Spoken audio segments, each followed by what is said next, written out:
Bispos do Brasil pela TV Evangelizar. Hoje nós estamos no oeste do estado do Paraná para conversar com Dom João Carlos Seneme, bispo da Diocese de Toledo. Dom João, muito obrigado por receber a nossa equipe, é uma alegria. Eu que agradeço toda a nossa diocese por ter esse privilégio, de a TV Evangelizar estar aqui conosco, para poder partilhar um pouquinho a nossa vida, a minha vida, a vida da diocese e dessa forma também auxiliar na evangelização do nosso povo. Então, vamos conversar um pouquinho. Conversar bastante e que vocês sejam muito bem-vindos aqui. O senhor usou a palavra privilégio, sabe que tem sido um privilégio para nós, para a TV Evangelizar, percorrer as mais variadas dioceses do país e ouvir histórias fascinantes, vocacionais, que são as histórias dos nossos bispos. E toda a história a gente vai percorrer o caminho da vocação e encontra que o bispo lá no passado, na infância, na primeira infância, na adolescência, teve uma pessoa ou algumas pessoas que foram importantes no caminho vocacional. Este caminho vocacional, como é que foi percorrido pelo senhor? Sim, o meu caminho foi, eu sou natural do estado de São Paulo, numa cidade pequena chamada Santa Gertrudes, fica mais ou menos no centro do estado, diocese de Piracicaba. E naquela cidade pequena eu comecei a participar, aos 14 anos, do grupo de jovens da paróquia. Porque minha família não era muito religiosa, era aquele tipo de religiosidade um pouco padrão, de participar das missas às domingo, procissões, algumas orações. E ao participar do grupo de jovens, eu comecei a me encantar pela vida da igreja. E o que me chamou a atenção foi a figura de um irmão religioso da minha congregação, dos Estigmatinos, Sagrados Estigmas de Nosso Senhor Jesus Cristo. Ele tinha um programa no rádio que ele falava com os jovens, numa linguagem jovem. E aquilo foi me chamando a atenção pela simplicidade como ele era. E com isso eu entrei em contato com ele e comecei então a fazer o caminho vocacional. Alguém chamou o senhor para ir para o grupo de jovens, o senhor foi à igreja e depois pelo rádio. Sim, o rádio. Isso, fui ao grupo de jovens através do convite de um amigo de escola, e depois através do rádio. Foi justamente o rádio que, ao momento em que eu me preparava para ir para a escola, estudava à noite, e todos os dias, às 6 horas da tarde, ele tinha um programa num rádio lá da cidade de Rio Claro. Veja como é importante o anúncio, Dom João?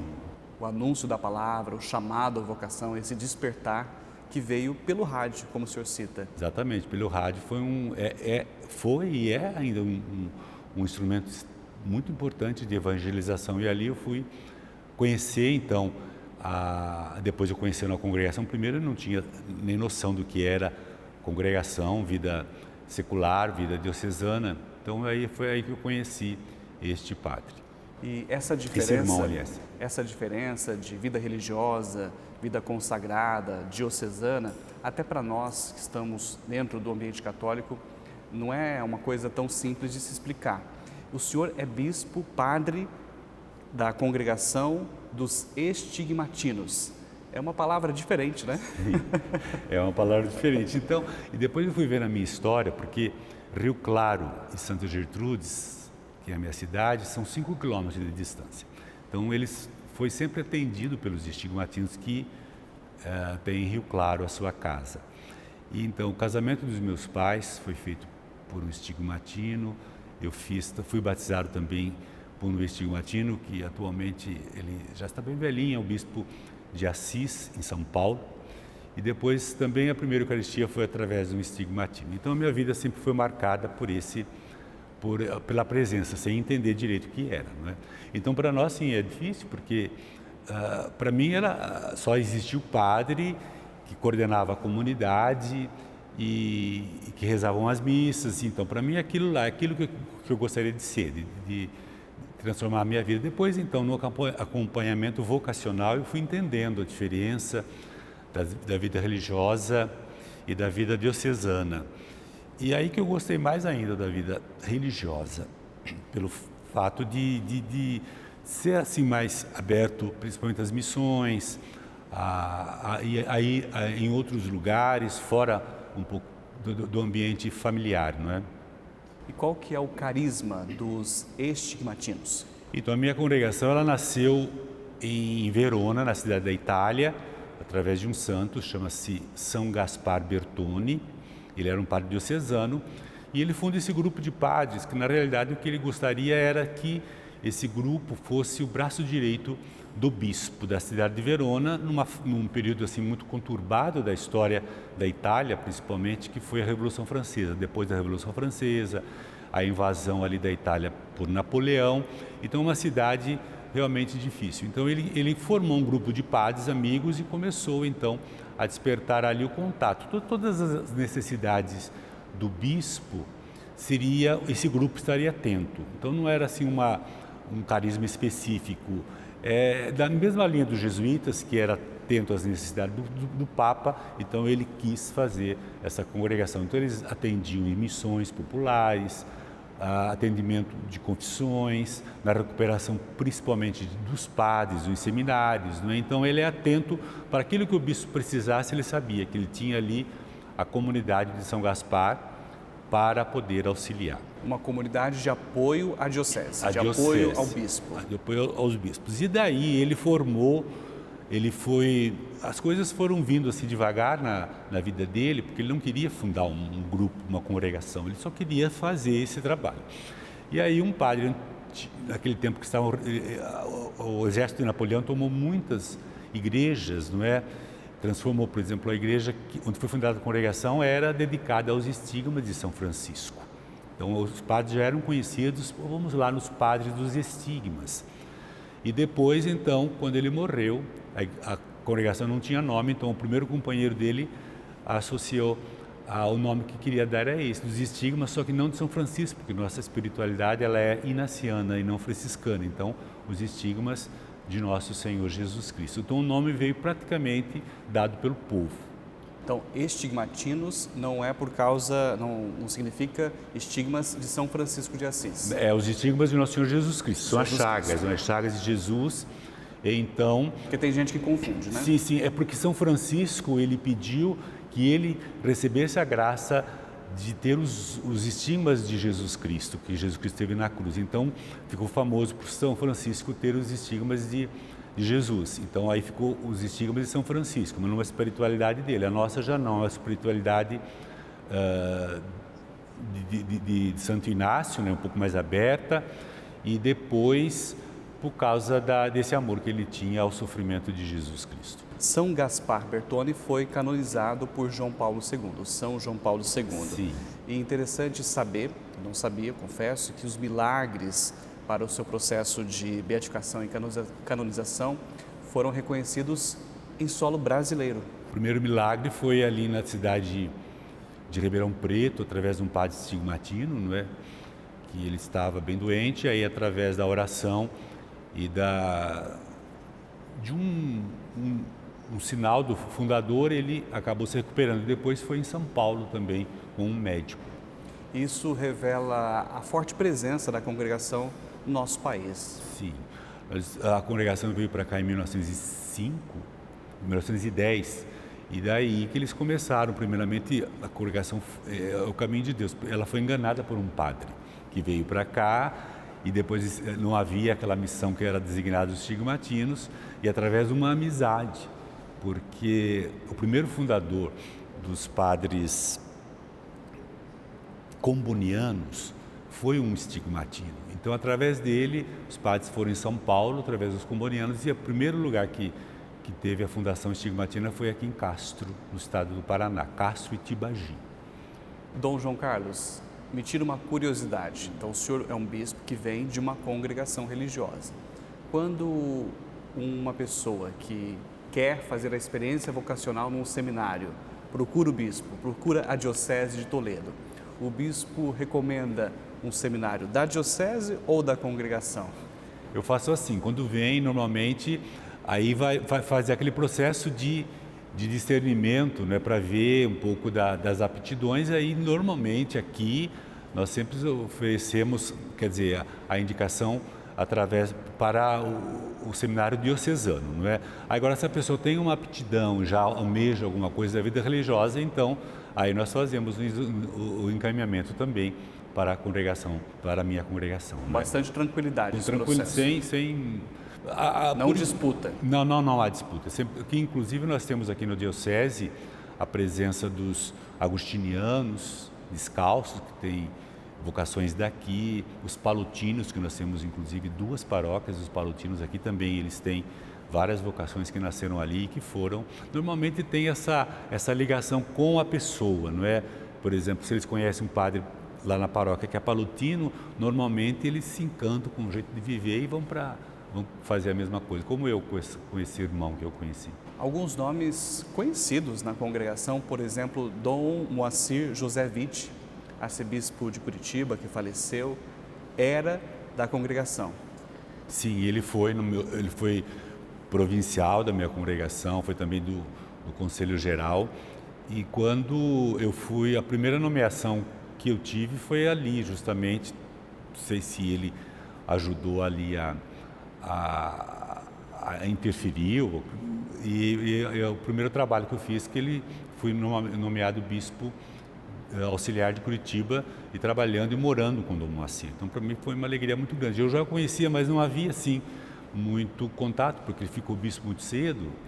E também o primeiro trabalho que eu fiz como padre estigmatino foi em Curitiba. E ali, que agora chamamos Jardim Botânico, na minha época era o Capanema, não é? E o Dom Moacir veio morar, tempo de bispo auxiliar de Curitiba, ali na paróquia Nossa Senhora de Lourdes. Então, tínhamos esse contato assim, eu admirava muito, não é? E depois eu vim trabalhar com ele, foi realmente uma bênção, uma alegria. E certamente no processo de nomeação tem essas indicações, né? Certamente sim, ele tem essas indicações e ele, nesse sentido, pode ter me chamado ali para ser bispo dele, da Arquidiocese de Curitiba. Dom João Carlos, antes do senhor ser nomeado bispo, o senhor assumiu diversas funções pastorais e administrativas na congregação. O senhor chegou a ser secretário da congregação em Roma, um papel importante no mundo todo. Então, começou assim, desde o momento que eu fui, inclusive foi o Dom Moacir que me indicou para fazer o primeiro trabalho. Assim que eu fui ordenado, ele era provincial. E eu fui formador da congregação em Curitiba. Os primeiros anos eram esses, que a gente tinha um pequeno seminário ali em Curitiba. E depois sempre trabalhei na formação de Curitiba. Depois eu assumi também um cargo que a gente tem na vida religiosa, que é o mestre de noviços, que preparam os noviços para fazerem a primeira profissão. Eu sempre trabalhei nisso.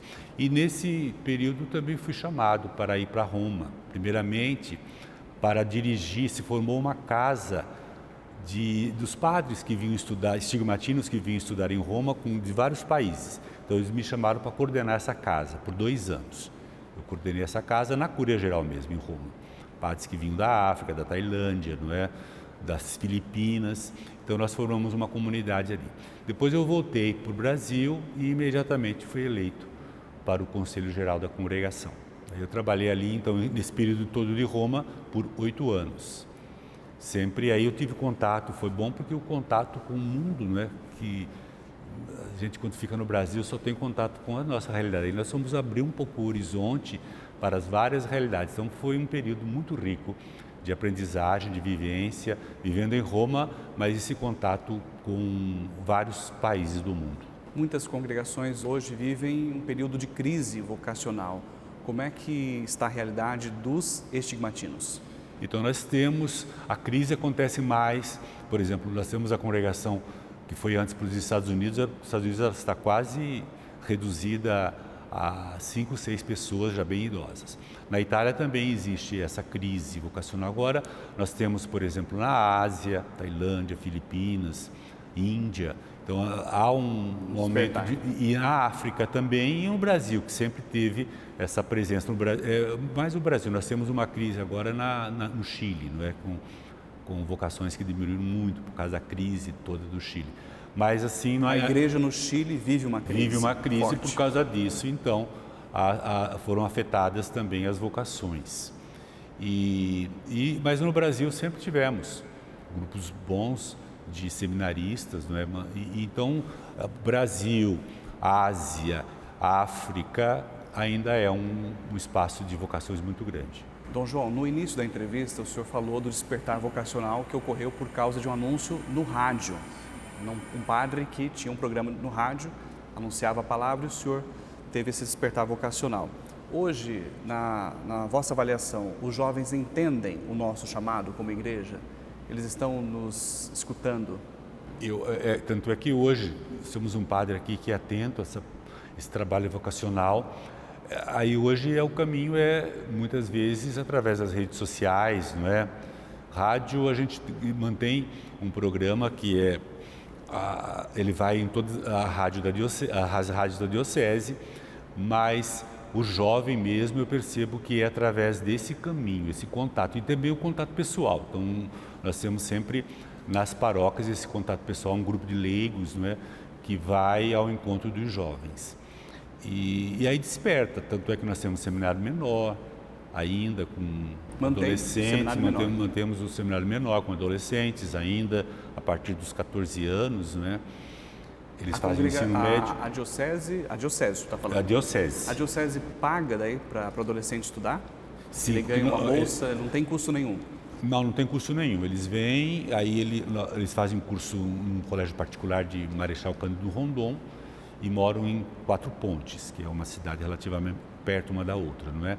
E aí todo o custeio é feito pela diocese. Essa é uma realidade bem significativa, que já não existe em todos os lugares. Sim, né? Aqui nós fomos aqui desde que eu cheguei, por exemplo, na minha congregação não tem mais a questão do seminário menor, sempre a partir do propedêutico, não é? Eles já a partir dos 18 anos. Mas aqui a realidade do seminário menor sempre foi muito forte. E então a gente manteve ainda essa realidade.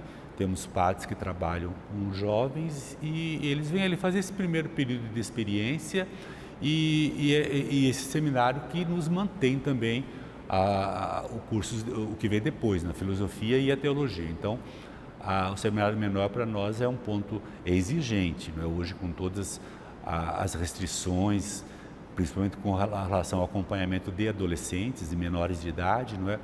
Mas foi feito um trabalho muito bonito, então tem um plano de trabalho muito interessante com os adolescentes. O senhor particularmente gosta dessa ideia, deste modelo do seminário menor? Sim, eu gosto aqui na realidade de Toledo, porque na realidade aqui é uma diocese ainda próxima, tem muita zona rural e as cidades são pequenas, então nesse contexto aqui o seminário menor ele tem a sua validade e eu defendo essa validade. Numa realidade talvez maior de cidades assim, mais industrializadas, eu não sei se o modelo daria muito certo, mas aqui sim, por causa dessa nossa realidade da Diocese de Toledo. Dom João Carlos Seneme, muito obrigado por esse primeiro bloco da entrevista. Obrigado. Conhecemos um pouquinho da história vocacional do senhor e no próximo bloco vamos falar mais da Diocese de Toledo, aqui no oeste do Paraná. O nosso entrevistado hoje no programa Bispos do Brasil pela TV Evangelizar, Bispo da Diocese de Toledo, Dom João Carlos Seneme. Em instantes, já a gente volta.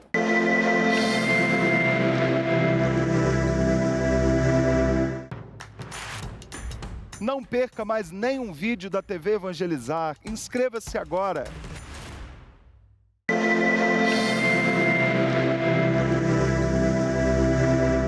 Bispos do Brasil pela TV Evangelizar. Hoje a nossa equipe está no oeste do estado do Paraná, em Toledo. E a gente conversa com Dom João Carlos Seneme, Bispo da Diocese de Toledo. Dom João Carlos, religioso, estigmatino, o senhor é bispo aqui em Toledo desde 2013, quando tomou posse. Sim. Toledo é uma região, é uma cidade muito próspera, uma economia muito forte, do agro, do ramo de alimentação. Isso tudo tem um impacto também na vida pastoral. Sim, tem. Como eu disse anteriormente, ela tem essa característica de agronegócio, de pequenas propriedades, porque ela foi também colonizada já nesse espírito de propriedades pequenas, não é? Então, aqui não temos propriedades muito grandes, fazendas enormes e produtores. E depois aqui tem a dimensão da sadia, que trouxe a questão do porco, não é? Do frango. Então tem essa prosperidade e associada a ela, claro, como vem muita gente de fora, às vezes tem um certo impacto dentro da pastoral, né, da evangelização, mas as paróquias conseguem absorver, trabalhar com as pessoas nesse sentido. Os dados, as estatísticas mostram que Toledo recebe muitos migrantes. Isso é uma realidade também que impacta a ação pastoral no campo caritativo. A igreja em Toledo se preparou como para atender os migrantes? Então, primeiramente o mais difícil foi encontrá-los, porque a maioria, eles não são católicos. E aí nós fomos procurando, e depois aqui em Toledo nós temos uma pastoral que atende de forma especial as pessoas carentes, não é? E ela é formada dentro das paróquias, e foi através dessa pastoral, a pastoral do auxílio fraterno. Pastoral do auxílio fraterno. Uma pastoral nascida aqui em Toledo, mas o objetivo é esse, de ir ao contato dentro das paróquias, as famílias mais carentes, e aí ver o que é necessário. Então, através dessa pastoral, foi feito, eles atendem através com alimentação, ajuda médica. Ultimamente nós percebemos que a necessidade maior era o pagamento de aluguéis com a questão da pandemia. Então foi através desses espaços que nós fomos atendendo essas pessoas, conhecendo para atender. Depois foi desenvolvido trabalhos, por exemplo, há uma presença muito forte de haitianos aqui. E a necessidade deles era o conhecimento do português. Então, nas paróquias foram feitos cursos de português para que eles pudessem se comunicar e poder. O trabalho até que eles porque vieram pela Sadia, não é? Que contratava essas pessoas. E também aqui nós temos essa grande fábrica de remédios, a Prata e Dona Duzi, que também é um espaço que oferece muito emprego. Então, através disso que foi feito essa parte do emprego e depois o acompanhamento. E o choque de realidades também, porque muitos deles, tem muitos muçulmanos, não é? Onde tem essa questão do casamento, às vezes duas esposas. Então, essa realidade toda tivemos que aprender a lidar com ela para poder ajudar, sem entrar com uma visão muito católica, né? Mas que fosse dentro da realidade deles poder atingir essas pessoas. Sem essa perspectiva de catequizá-los, sim, mas auxiliá-los. E depois uma presença muito grande, eles já têm, normalmente eles são evangélicos, não é, também, a força maior deles. Então a nossa tendência foi essa, mas o problema era fazer o casamento, presidir casamentos, porque eles não falavam os costumes, não é, a língua. Muitos às vezes nem falam o próprio francês, não é, falam o crioulo, que é a língua deles. Então tudo isso foi para nós uma aprendizagem, porque é uma diocese relativamente pequena em nível geográfico. Então para nós, quando entra a pessoa assim diferente do jeito de ser, não é, então nós tivemos que aprender a conviver, porque antigamente tinha sempre gente de fora, mas era dentro do Brasil, né, que vinham aqui atrás por causa do emprego, por uma vida nova. E agora com os imigrantes nós tivemos que aprender também a nos abrir para essa realidade. E esta realidade veio para ficar, né, Dom João? Essa realidade veio para ficar, sim. Veio para ficar, e aí nós estamos lidando, porque como aqui há uma presença muito forte, não é, da colonização alemã e italiana, que é assim o forte. Depois aí ela foi se abrindo para outras pessoas dentro do Brasil. Então que a diocese ela tem essa característica que a gente podia dizer assim, uma parte da diocese tem uma característica forte de alemães, no jeito de ser, no jeito de trabalhar, nas cidades. Depois uma outra parte é formada por os que vieram do norte do Paraná, norte de São Paulo, do Nordeste, não é? Que é uma realidade também, que é um outro jeito. São dois jeitos diferentes das pessoas expressarem a sua fé. Dom João, nós estamos falando muito de Toledo, mas a diocese de Toledo, ela vai até Guaíra, por exemplo, que é uma cidade muito conhecida que fica na fronteira com o Paraguai, né? Terra de fronteira. E em Guaíra vocês têm uma população indígena muito forte, que é a população do povo Guarani, dos povos originários. Qual que é o papel de evangelização, de assistência a esta população indígena? Então ali a pastoral indígena era até um tempo acompanhada muito pelo Dom Wagner, que era bispo de Guarapuava, bispo agora emérito, né? Então havia todo um jeito de trabalhar que era acompanhado mais por ele. E a nossa presença era mais de assistência ali da paróquia de Guaíra, Nossa Senhora dos Navegantes, e tem a paróquia Nossa Senhora Aparecida, mas era de dar uma presença para ajudar naquilo que era possível, não é? Porque eles são fechados assim no jeito de ser, então nós não temos pessoas especializadas para atuar com eles de uma forma mais intensa, não é? Na língua, nos costumes. Então era uma presença mais de ajuda, principalmente nas necessidades econômicas que eles tinham com a questão da comida, não é? A questão da escola, principalmente, e sempre em união muito grande com a prefeitura, não é? Para que se possa trabalhar. Existe um pouco de conflito ali por causa da questão da demarcação das terras, não é? Porque o povo guarani teve uma época que saiu daquela região e agora depois eles voltaram. Então as terras tinham sido já vendidas para outras famílias de há 4, 5 gerações ou mais, não é?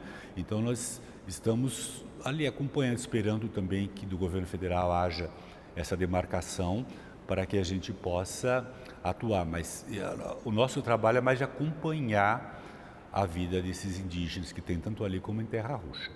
Em Guaíra é um território de muito conflito por causa da possibilidade de demarcação dessas terras. Sim. Os produtores rurais têm os argumentos deles, são famílias que vivem ali há anos, como o senhor falou, os índios têm os argumentos, então a igreja fica aí nesse meio de campo também, ouvindo as partes. Não é algo fácil de se resolver. Convenhamos, né? Não é fácil de resolver porque tem toda essa história que ali é acompanhada, uma terra marcadamente pelos indígenas, mas depois teve toda essa história. Então, por isso que a gente acompanha naquilo que é possível, mas é uma situação realmente delicada, difícil. A igreja pode cumprir o papel de mediadora? O senhor acredita que é possível fazer uma mediação para atender as partes? Eu acredito que sim, que é possível fazer essa mediação, porque como nós estamos ali presentes com tanto um grupo como o outro, é possível fazer essa mediação para tentar chegar a um ponto de convivência pacífica. O senhor falou do atendimento da igreja nessa população indígena, dos povos originários em Guaíra, não com a perspectiva da catequese, mas da ajuda humanitária. A Pastoral da Criança, por exemplo, tem trabalhado bem lá. A Pastoral da Criança, sim, que é o ponto de contato é através da Pastoral da Criança, porque como a pastoral chega lá sem esses grandes pretensões de evangelização, de catequese, e através das crianças, então é mais fácil. Então, através dali que se tem um contato para um diálogo um pouco maior, não é? E que também as comunidades indígenas acolham a presença de estranhos à sua cultura, que é o povo da cidade, não é? Então é tudo feito com muito cuidado para que sejam respeitados também, de modo particular, a cultura deles. Dom João, nós soubemos que agora em 2021 o senhor publicou um decreto diocesano orientando os fiéis a não frequentarem reuniões, grupos, celebrações promovidas por grupos ultraconservadores. Esta realidade chegou de que forma na Diocese de Toledo? O que está acontecendo? Então, esse decreto é mais ligado a um grupo que eles se autodenominam de resistência católica. E eles entraram aqui sem autorização, sem contato nenhum com a Diocese e são padres ligados a um mosteiro de Nova Friburgo que eles não foram legitimamente ordenados com autorização da Igreja Católica Apostólica Romana. Eles romperam com a Igreja principalmente por causa do Concílio Vaticano II. Eles não aceitam o Concílio Vaticano II. Aceitam o Papa, mas com restrições, não é? Principalmente por causa da liturgia. E esse grupo veio dessa forma. Então, nós já temos um grupo aqui que veio me procurar para permitir a celebração da missa tridentina. E foi feito, aí eu dei autorização, estabeleci qual era uma capela que eles poderiam celebrar, e eles chamam padres que são ligados à igreja, que foram ordenados de forma adequada, e eles vêm a cada 2 meses ou 3 meses, então é um grupo que se tem. Agora, esse que eu fiz, esse decreto, é um grupo que apareceu aqui e sem nenhum contato, seja com os padres e seja com os bispos. Então, o que eu alertei é que muitos católicos que frequentam as nossas paróquias iam nessas celebrações e também havia ali sacramentos, sem nenhuma autorização. Sacramentos até de crianças. Aconteceu um caso de a criança muito nova veio até a paróquia para comungar, porque ela tinha recebido o sacramento da primeira Eucaristia e a preparação nesse grupo. Foi aí que nós sentimos a necessidade de fazer um alerta. Não condeno o grupo, eles fazem, só que é um grupo que não é aprovado, se não tem autorização da minha, né, como bispo da diocese, para poder celebrar. Tanto é que eles celebravam de forma aí, diríamos assim, escondida, não é, numa capelinha da igreja ucraniana. E depois que nós alertamos, aí o bispo também alertou o padre que se houvesse celebração tinha que ser com a minha autorização. Aí eles foram para uma outra parte e agora estão celebrando na casa de um membro do grupo deles. Então não é diríamos assim, uma perseguição, é só um alerta para que as pessoas tenham cuidado de participar deste grupo especificamente, né? É um grupo que se diz resistência católica, que eles resistem ao concílio e resistem a toda a reforma que foi feita na liturgia. E que não está em comunhão com a Igreja Católica Apostólica Romana. Sim, porque o bispo que ordenou, que faz parte, é um bispo que foi excomungado 2 vezes da Igreja Católica, que era um grupo ligado ao Lefebvre, não é? Depois aí foi chamado para entrar em comunhão, entrou, mas depois saiu novamente porque ele ordenou bispos sem autorização. E por sua vez, os padres que foram ordenados por esses bispos também, então, dentro da Igreja Católica, eles não são reconhecidos e nem autorizados canonicamente, né? Dom João, talvez mais do que nunca nós vivemos neste ambiente eclesial muito dividido também, como toda a sociedade brasileira, mundial, né? Está dividida, os progressistas, os conservadores. Na opinião do senhor, qual que é o problema? O que é problema quando uma pessoa, por exemplo, se denomina progressista ao extremo ou conservadora ao extremo? Como é que a catequese, a partir do Concílio Vaticano II, deve ser feita na visão do senhor? Então, sempre ali a gente tem que ter um pouco de sensibilidade, porque é muita mudança que houve nesses últimos tempos. Então, nós procuramos, porque às vezes tem grupos que não aceitam, por exemplo, a CNBB, e com isso, aqui surgiram até problemas por causa da campanha da fraternidade, principalmente do ano passado.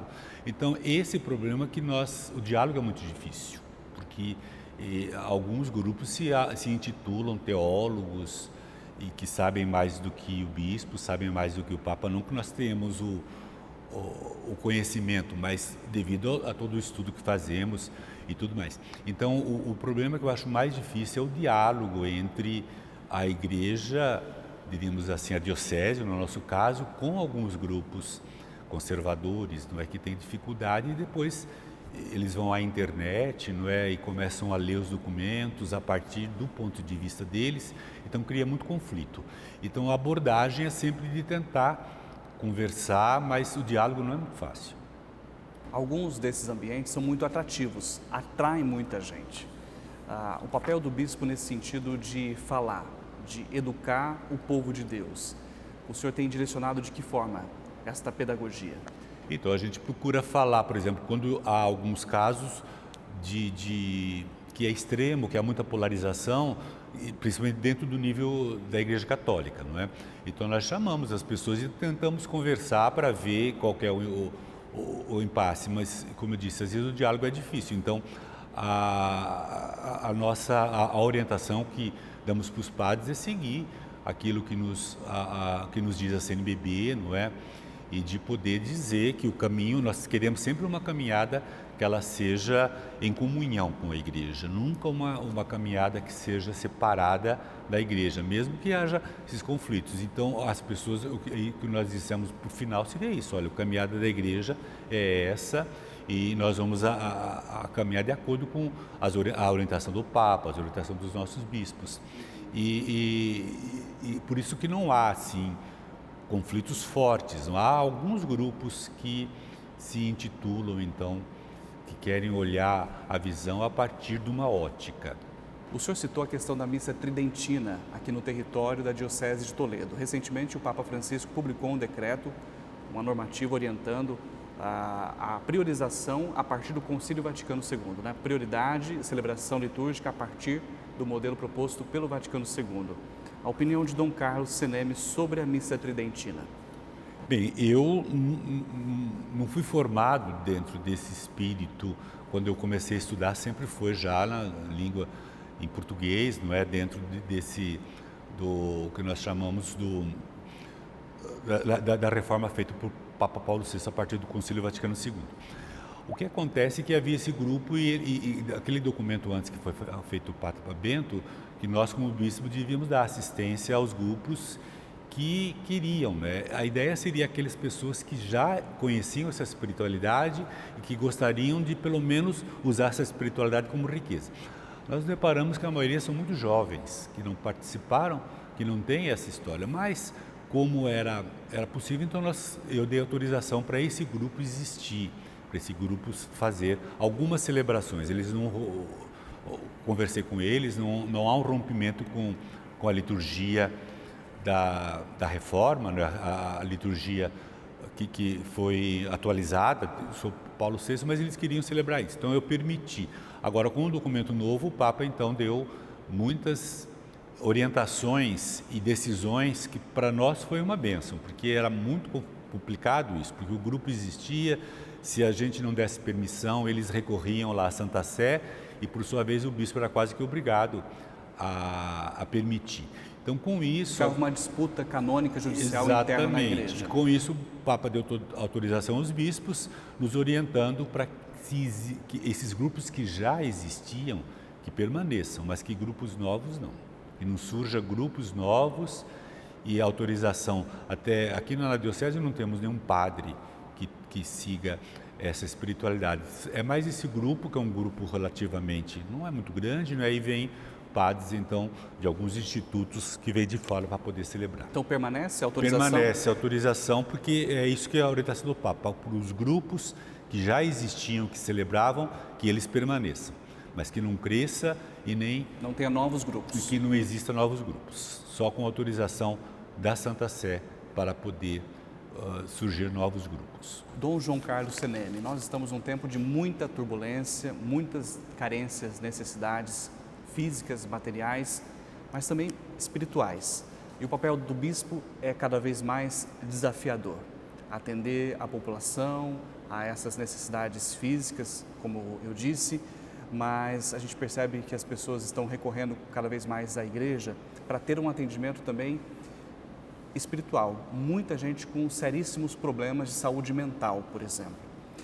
E sei que o senhor é um homem de muita oração, religioso, estigmatino, porque a gente faz toda uma pesquisa antes de vir aqui entrevistar o bispo, né? E o parecer que nós temos do senhor é que o senhor é um homem de oração. O que o senhor diz para o povo de Deus, a igreja no Brasil que nos acompanha agora, uma orientação espiritual para a gente passar por essa travessia? Porque a igreja tem que socorrer o povo fisicamente, mas materialmente, mas também espiritualmente, né? Qual que é a leitura que o senhor faz desse contexto?